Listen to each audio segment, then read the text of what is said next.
Noroi, The Curse, made in 2005, not to be mistaken for Ju-on the Curse, different film. Noroi, The Curse is a film from Japan. It's a camcorder horror, or documentary horror, if you want to call it that, much like the Blair Witch and Cloverfield and things like that. You know, it follows the perspective, the first person perspective of what you see through a camera. I'm pretty tired of most of these types of films, simply because I think Rec, the Spanish film, got it perfect, and you know, it's difficult to see people, you know, breathing new life into this sort of subgenre of horror. However, you know, could be just that I'm not smart enough to think of a way to do it. Anyway, so Noroi, The Curse is directed by Koji Shiraishi. I hope I pronounced that properly. And it follows a character called Kobayashi, who is a paranormal investigator, and throughout the film he's investigating seemingly unconnected different paranormal events in different places, and then he starts to realise that there's something more sinister going on and that they are actually somehow connected.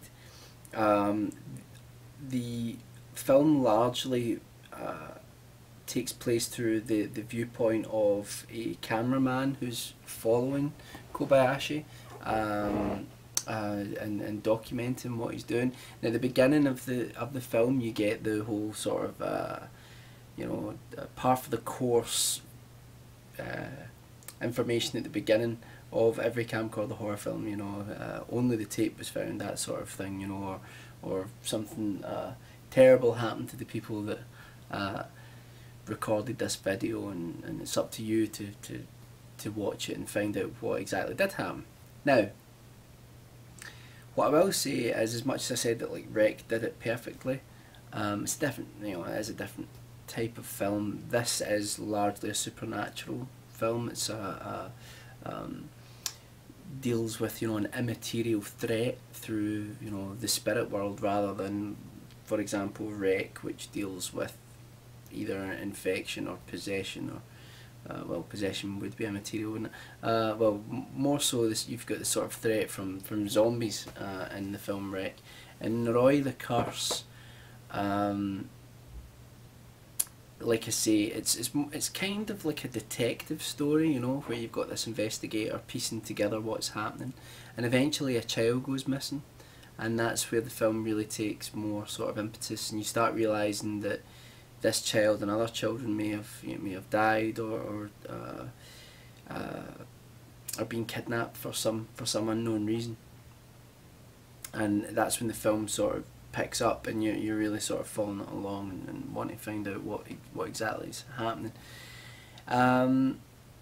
Like I say, as much as I said that Rec got it perfect, I was still really surprised by this. I actually really enjoyed it. I don't think it'll be for everyone. It's very slow. It's very slow paced. Now, I don't mind that in a ghost story or horror film, but you know, I actually quite like that sometimes, where, you know, when the pace is quite slow, I think it sort of breeds a sort of sense of impending doom, or you know, oncoming disaster through the pacing of it. But, you know, for some people, they won't enjoy the pacing here, but, you know, let's say I enjoyed that. I enjoyed the fact that, you know, for, you know, large parts of it, you're not feeling eerie. It's not feeling eerie. It's not feeling scary, but you're kind of intrigued by it. Like I say, it sort of becomes more of a detective story. There are problems with it. It is quite highly rated by some people, but I don't think it's as good as a lot of people are making out. I think it's enjoyable. I think it does some things really well.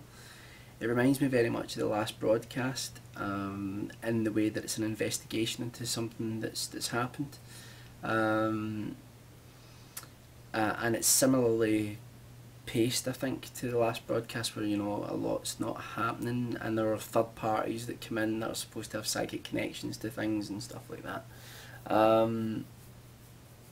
But I think the biggest problem with it is in the conclusion.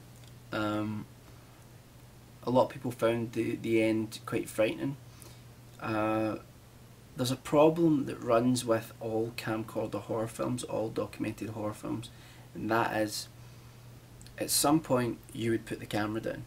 You know, you have to come up with a valid reason for why someone is picking up a camera, and at the end of the film there's a situation where the main character is confronted with the threat of something terrible happening to his loved ones, and yet he makes a point of picking his camera up and recording what's happening. And, you know, I don't think you would do that. I don't think you can justify that. I think there are I think that's a problem in all of these camcorder horror films. You know, it's very difficult to justify why you know, someone would keep recording. I know I keep mentioning Rec, but I think there's a part in it where they're using the light from the camera. They're also using the fact that it can see in the dark and infrared, so there's a reason for the camera to be being used. But here there's not at the end, and it gets it's a little bit silly because of that to me. But that aside, if you like a ghost story, and if you like sort of a mystery that is slow paced but really intriguing, then I think it's much better than most camcorder horror films. So it really is worth a watch. Like I said, I don't think it's quite as amazing as people have made it out to be, but it is very good. I did really enjoy it. So that's Noroi the Curse. Check it out, and yeah, that's all, I think. Bye.